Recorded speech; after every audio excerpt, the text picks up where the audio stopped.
to the NFC West. Not as crazy competitive as a division as the AFC West, in my opinion. I think there's a kind of a clear-cut team at the top here from last season and this season. Spoiler alert there, but looking at it, the 49ers finished last year 13-4. I believe they finished the year on like an 11-game win streak, including playoff games before Brock Purdy's UCL gets exploded by Hassan Reddick's helmet, and they lose that NFC Championship game. But 13-4, in my opinion, they were the best defense last year. I know Eagles fans won't be happy with me for that, but D'Amico Ryans coached one hell of a defense. They were loaded from top to bottom, and the offensive skill group might be the best in football. McCaffrey, Debo, Kittle, Ayuk, the offensive line, Trent Williams, perhaps the best left tackle of our generation. It's, Kyle Shanahan, an offensive mind. It's what's the quarterback situation. I'm going to hop right into it here because my take on this is definitely stronger and not in line with most people's. I don't think Brock Purdy's the guy. Listen, I get it. He won a lot of games last year. So did Jimmy Garoppolo, but there was a reason you moved off of him. There's limitations to a player like Brock Purdy. There's limitations to a player like Jimmy Garoppolo. And you can call me biased or whatever, but I don't think that they were beating the Eagles in that game if Brock Purdy was healthy. I don't think it was necessarily going to be a close game unless that 49ers defense really stepped up and held the Eagles under 20 points. But I just didn't see. I think that the schedule shook out well for the 49ers. The NFC was weak as it was. Obviously, you get Dak Prescott and Mike McCarthy in a divisional road playoff game. But even at that, it was still a close game to the end, and the Eagles obviously blew them out without Brock Purdy. But again, I don't think it was necessarily going to be close to begin with. I think the Eagles were a level above because at quarterback, they have a top 5 guy and a playmaker, and at quarterback, the 49ers have a bottom third guy in the NFL. You put him in any other situation, I don't think he's winning games. And I personally am of the standpoint that they should start the year with Trey Lance. I know that's not a popular take. Maybe he hasn't been playing well in camp. I think that Kyle Shanahan didn't want him. I think that the front office, John Lynch, made that pick. I think Shanahan wanted Mac Jones. You remember around that time, a lot of reports coming out, Mac Jones, Mac Jones, Mac Jones. It's because Kyle Shanahan just wanted a guy who was ready. He doesn't want to groom a guy. He wants to have a guy that's ready now. Trey Lance didn't play any football his last year in college due to the COVID situation and played, I believe, just a handful of games, but was the number 3 pick for a reason. The guy has the talent. He's got to be given the opportunity, and he just hasn't been awarded that in San Francisco, but his athleticism, his rushing ability, I think he's got to be at least given a shot with these weapons. But we have to go with the assumption that Brock Purdy is going to be the guy. How do you feel about their quarterback situation? I'm on the same boat as you, bro. He had an awesome season last year, great story, but I do not see him as the future quarterback for the Niners, and it's wild because for them to really miss on that third pick with Trey Lance. But how do we know they missed? We don't as of right now, but and to still be in this position, I give him a lot of credit, especially John Lynch. So I mean, they also got Sam Darnold, which I still think he has some gas left in the tank, especially with Shanahan. It's definitely possible. USC boy back in SoCal or yes, North sir. Cal, I guess, for San Francisco. But like you said, it's tough for me to really be all in on them when I don't know who the quarterback's going to be. And if it is Brock Purdy, I don't know how he's going to perform this year. Yeah, and they also that injury too. Like that's the injury that requires baseball players to get Tommy John. Yep. For reference, throwing after that is not easy. Mm-hmm. And I mentioned this at the time of his injury, and I worry for the kid that this is what's happening. But you're the last pick in the draft. You have a stellar run, but then you get hurt. There's a worry that if you're not back day one, you're never getting that opportunity again. They don't have draft capital invested in you. They don't need to pay you, and neither does anybody else. I wonder if it's a rush back. Yeah, and I think really losing D'Amico Ryans is going to be a huge loss for them this year. He's an awesome defensive coach. They also lost Jimmy Ward. And I just, there's a lot of factors that play into how their season's going to go, all this and that. I still think they're going to win the division, but I don't think they're going to be as dominant as last year. Yeah, certainly I have some concerns for them there. Moving forward to Seattle, finished second last year, 9-8 record. I thought they had a really good draft on the offensive side of the ball, as well Mm-hmm. as even the defensive side. They bring in Jackson Smith-Njigba and Zach Charbonnet on the offensive side of the ball, and they bring in Devin Witherspoon, the top corner in this draft. So pair him with Tariq Woolen. This team is young. This team is exciting. They pay Geno Smith, but again, I thought it was a good deal. 3 years, $105 million.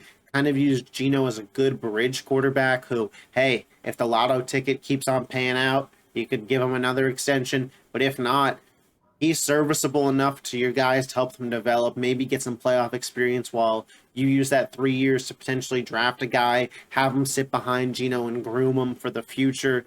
They have those Broncos draft picks, so there's always room for them to pair something together and trade up if they want a Drake May in this draft class. I don't think Caleb Williams is going to be available for trade, but there's some good quarterbacks coming out this year that maybe they could get up there and get if Geno's not the guy. The concern comes, though, when you look past the fantasy football assets on this team. 30th ranked offensive line, 30th ranked defensive line, 17th ranked secondary. So, obviously the flashy players, the skill players, DK, Lockett, Ken Walker, they're there, but it's not a deep, full roster. When we go back to last season, it's funny. Everybody had this team bottom, first pick in the draft. 2 to 4 wins. They surprise, they get 9. They're in the wild card. So by all measures, last season was a success for them. But now coming into this year, the expectation is to, kind of do the same. Do you see it shaking out well for Seattle, or was last year just kind of a one-off flash in the pan for you? Yeah, I think they'll be pretty good this year again. I think I really, really wanted JSN to fall to the Chargers. I think he'd have been the perfect fit for that team. I bet so did they. Yeah. But for him to fall to the Seahawks like that and for them to take them was a huge move for them. I loved it. I didn't love the Witherspoon pick as much. I think he'll be good, but I mean, Jalen Carter was there, and I think, like you said, trenches are all 30th ranked defensive line. Mm-hmm. And if you have that, I don't know. I didn't really love that pick. But Geno Smith, I still think he continues his way from last year. He had an amazing year. I don't know where that came from, but he did it. Wrote him off, but he ain't right back, baby. Yeah. So you have that. You have the trio receiving core. But like you said, and also Kenneth Walker. I know, he's hurt. He's got that groin injury, and for running backs, that could linger. It is not good to have. And Charbonnet, we'll see, he's hurt too. But NFC's weak, so I think just because of that, they'll get some good wins, quality wins, and kind of be relevant in the NFC playoff race. But I don't see them taking that big enough leap to get to the division champs.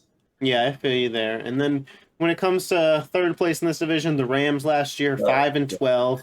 I mean, coming off of a Super Bowl year, it was a little predictable that there was going to be a fall off. We knew that the offensive line got worse. Andrew Whitworth retired, and we knew that some of the defensive pieces got older. But I really don't think anybody had this team going from Super Bowl to 5-12.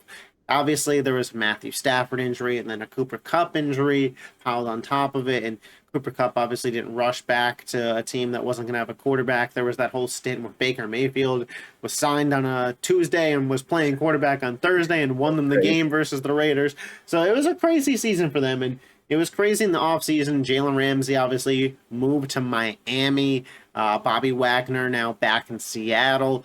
So this team's personnel, it's not great. It's still Stafford, Akers, Kupp, Van Jefferson, Higbee, but again, the 20th ranked offensive line, the 22nd ranked defensive line, and that's all got to be on the back of Aaron Donald, and the 32nd ranked secondary, so the worst in a football. It was crazy. I thought when I was looking up this team, I was like, man, am I like a casual? I don't know any of these Rams players in their secondary, and it is like the definition of a bunch of no names. If you're not a Rams fan and know more than 2 of them, all the credit to you.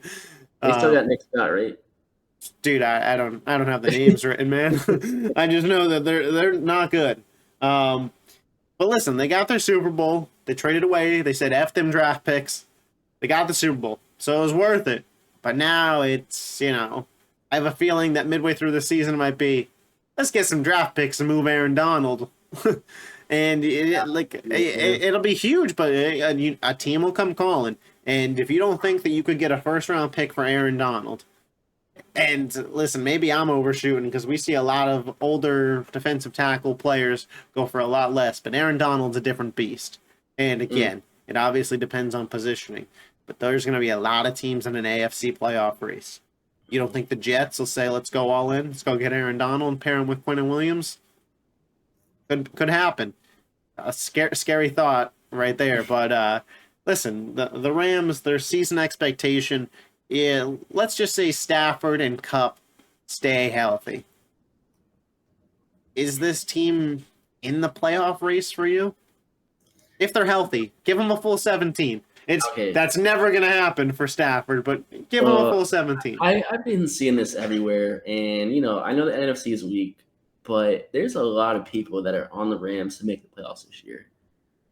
They are crazy. Yeah, it's just such a popular team. There's no way I can see the Rams making the playoffs, and I don't care if the NFC is weak. I don't care if they're playing JV football teams. Like they are the JV football team. Yeah, exactly.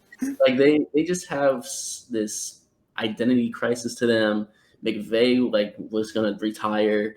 Stafford was gonna get traded in the offseason. Kupp is already hurt. Like there's just no way I can see this team making playoffs. So just for that reason, I just no. There's no. I give them.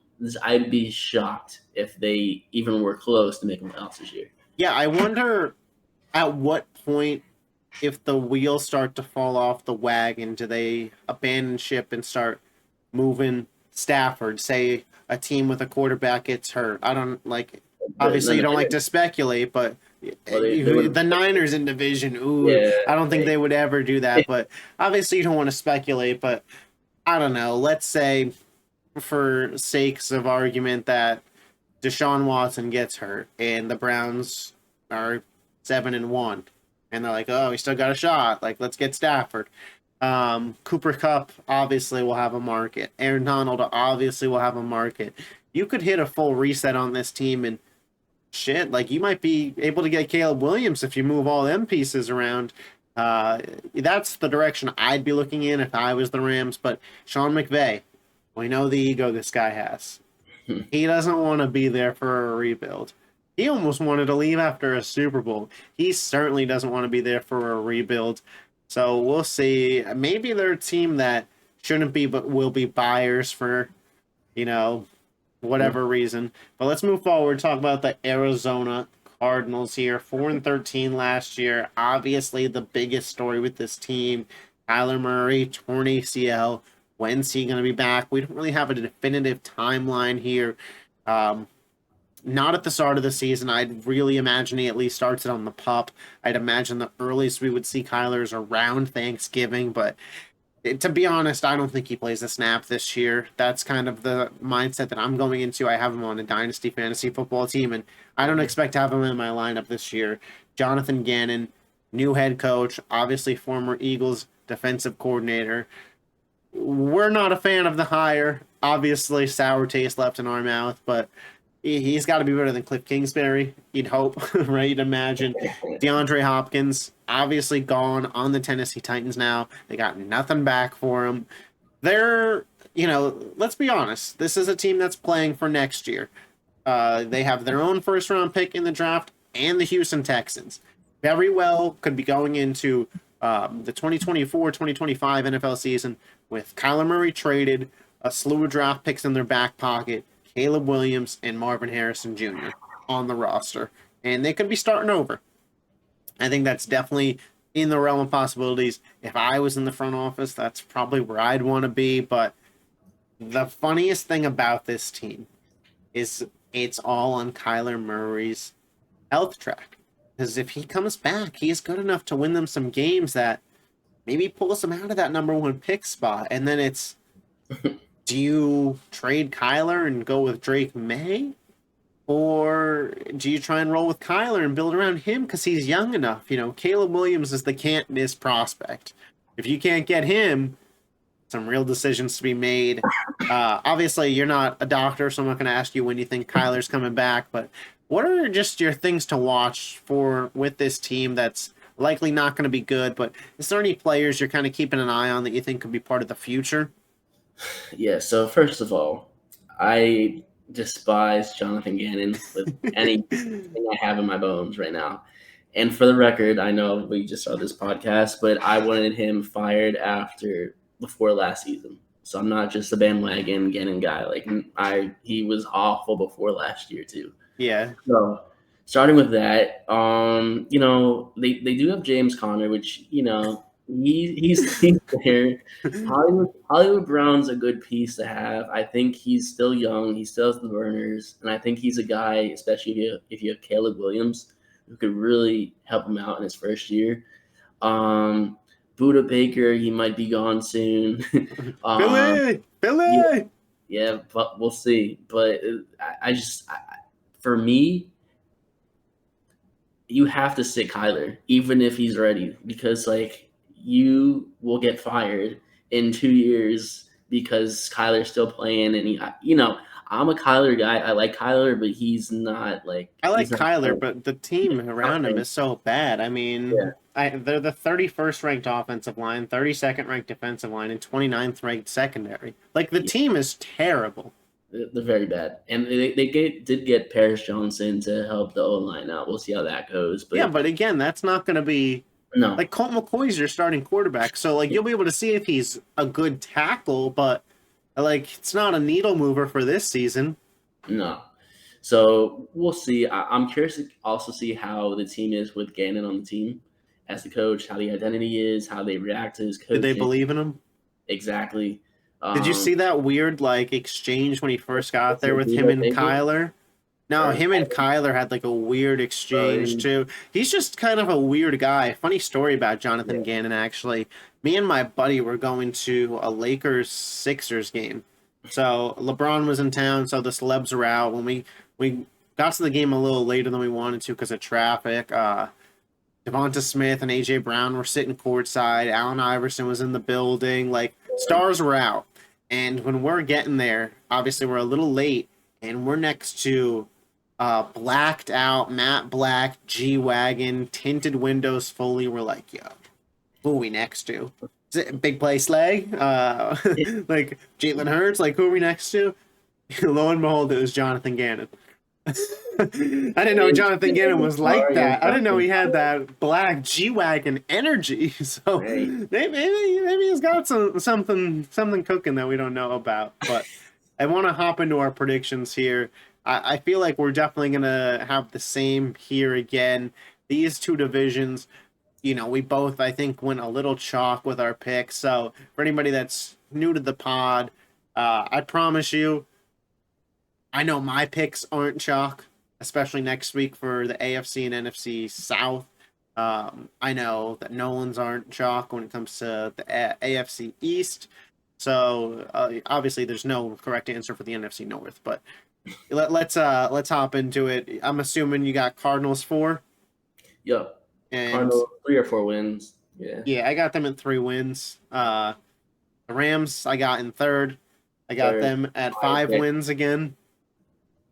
I got the Seahawks in second. I didn't think going into their prediction when I like mapped out and predict every game. So like my wins are like exact that I have here. I went through the schedule and did every game. I had Seattle coming out at 10 wins. It's a real weak NFC, not a crazy schedule for them. So 10 wins is where I have them. Do you have them over under that 9.5 mark? Would you yeah, say? I think 10 I like. Yeah, and then I got the 49ers taking a step back at 11 wins. Um, Obviously, they went on that crazy run at the end of last year. That's going to be tough to duplicate, winning that many games in a row. I'm worried about Brock Purdy, worried about his health throughout the season, worried about that arm. Are they going to turn to Sam Darnold? Is Trey Lance going to be ready? If not, is there growing pains if they use him?